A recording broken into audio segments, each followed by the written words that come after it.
you guys. There you do. That's like, well.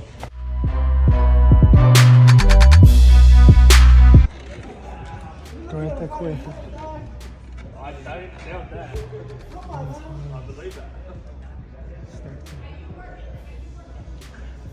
Thank you both. Thank you guys.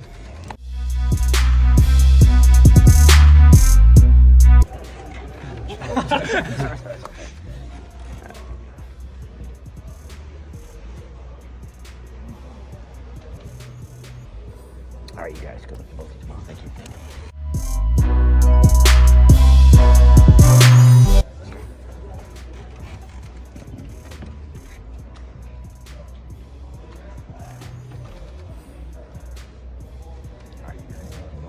All the best, bro. All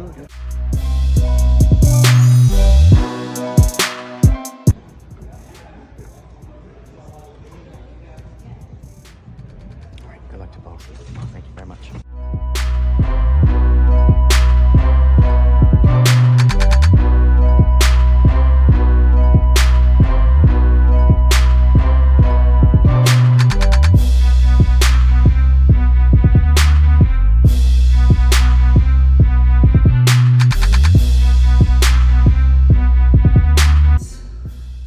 That's how I live, just working hard, and everything is possible. Thank you, everyone. Congratulations.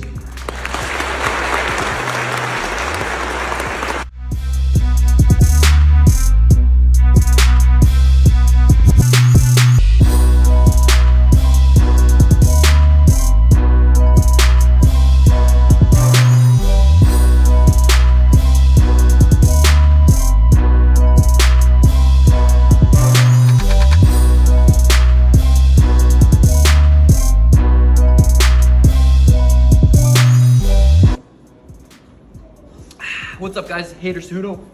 In this video, I'm going to be breaking down Sean O'Malley versus Cheeto Vera, and what I would have done. I'm an Olympic gold medalist, world champion. I won the Olympics in wrestling, I'm gold medalist. And so what I would have done against Sean is I would have fainted and then threw a leg kick. That's what Cheeto, it would have landed 100%. And then I would have probably took him down, either from orthodox or from southpaw. But anyway, see what Sean was doing, he was throwing a jab, and the jab's where you throw your backhand, or no, it's orthodox, so you throw, it doesn't really matter. I would have just feinted and threw a leg kick, and there's just no way Sean could have stopped that. He's not that good at striking, so if I would have feinted and then threw a leg kick into a double leg, I feel like I would have beat him. Inside trip.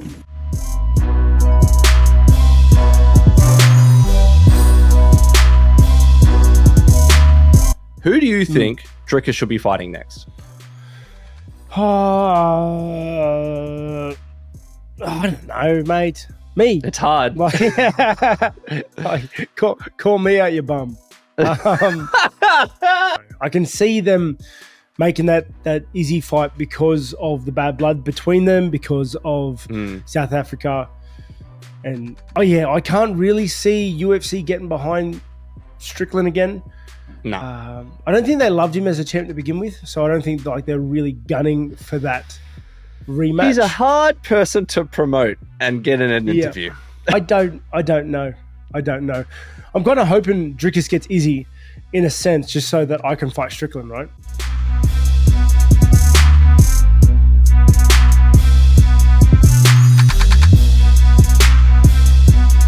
Wow, Mike Tyson is one of the elite. He's one of the greatest, if not the greatest boxer of all time.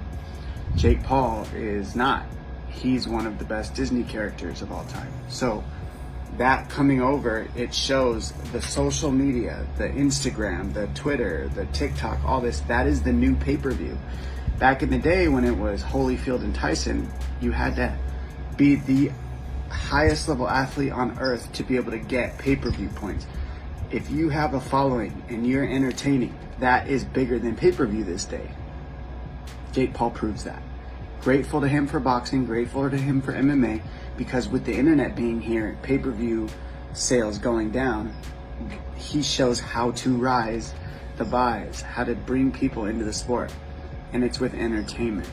Not to say that athletes aren't still competing at a high level, but if we're really looking at it, 60-year-old Tyson versus a young Jake Paul, in his prime, that's happening because of internet, not because of pay-per-view and credentials.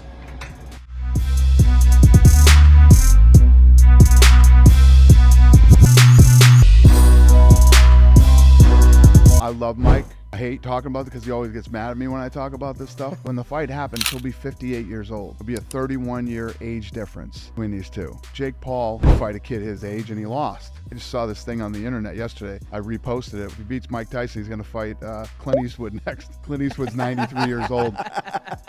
On the verge of Jake Paul, if you want to be taken seriously as a fighter, and you want to, but he doesn't. You know, It's so he doesn't want to be taken that's serious. I'm getting. What at. Jake wants is Jake wants to make money. The people that follow Jake Paul don't buy Jake Paul's fights. So Jake Paul has to fight people who can actually sell pay-per-views.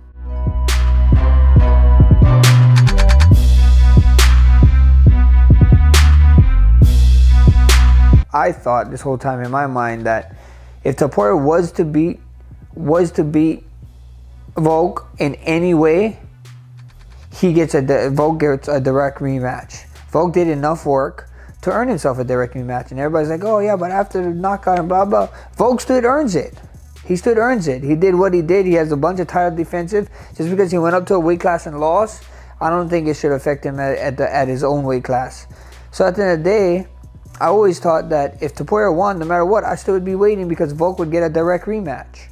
And then even with the Gaethje situation, it's like who knew that Charles was going to get a bad cut, you know, and Islam couldn't turn around and fight, you know. If I had my way, I would have made the Islam fight in February against Justin if they really wanted a title shot at this and that.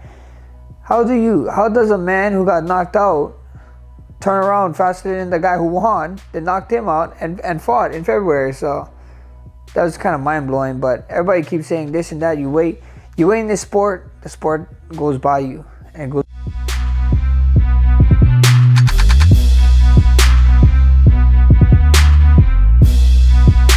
What did Jake bring to the table from the realism when it came to the fight game? Jake's a consummate professional, 75 movies made.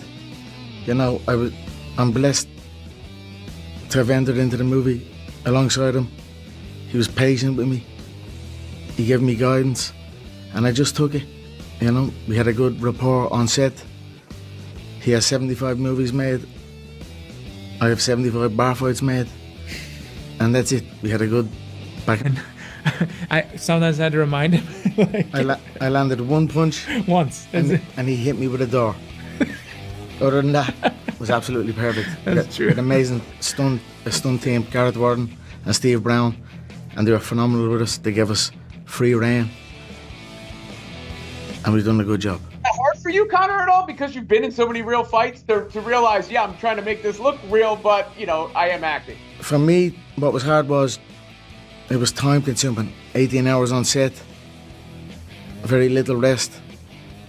It was strange to me, but, you know, the fight scenes, I was happy to give my input and my oar.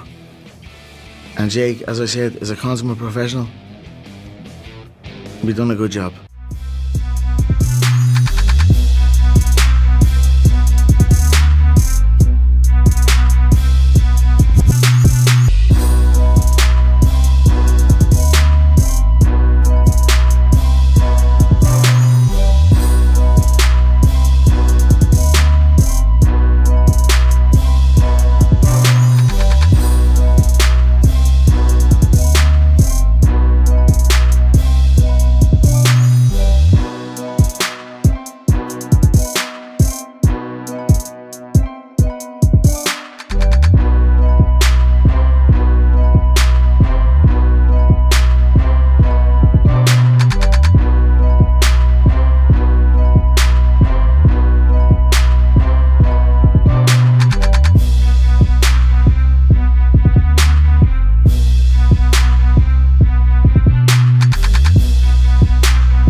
Jake Paul fight a kid his age, and he lost. I just saw this thing on the internet yesterday. I reposted it. If he beats Mike Tyson, he's going to fight Clint Eastwood next. Clint Eastwood's 93 years old. Oh! Oh, beautiful!